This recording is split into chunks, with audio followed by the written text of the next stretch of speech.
kids were younger, I had a friend who helped me with everything when we had stuff happen because I was clueless. And one day we were coming home and my son's screen had fallen out of the window. And he looked at me, Dad, do you need to call Mr. Jory? I'm like, no, I can pick a screen up out of the window.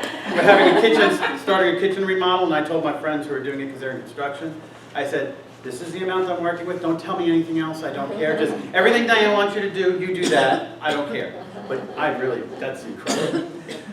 So, my passion, I'm a little bit of a planner, and one of my passions, tied somewhat to what Kimberly said about travel, I love to travel, but it's not just the travel, it's the planning of the travel.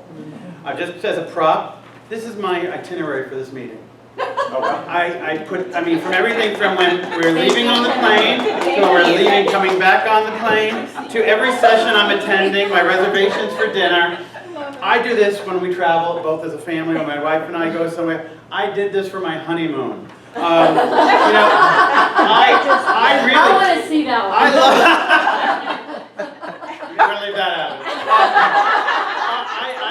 I am the type of person who, I love going places. I mean, I love everywhere we've gone, Italy and all these other places, but I really get a lot of joy in the planning of it. And, you know, and all my friends who know, like when we went to an iNorms meeting in Spain, in Madrid in May, and the Incura group that went, you know, let me do a lot of the planning, and I kind of shepherded everybody around. I coordinated a day trip to Barcelona. I coordinated all the reservations for dinner. Everybody loves traveling with me because they know, well, Tony's going to do it. And then Robin, my kids say the same thing. It's like when we plan at Christmas time a trip during the break. And my kids are always like, all right, what are we doing next year?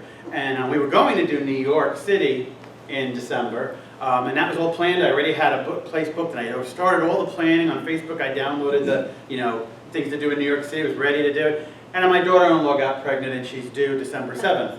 So we had to cancel our plans for December, but we're going to go to Disney World instead because it's a close drive for us, and we go at least once a year anyway. But I could, you know, the plan, just talking about it, the planning excites me. The trips are wonderful. I've seen a lot of incredible places across the world. But the planning of it and being ready and then doing it, you know, the payoff of I planned this and I know I didn't get lost and everybody saw what they wanted to see is what brings me excitement. So that's mine. Do you keep your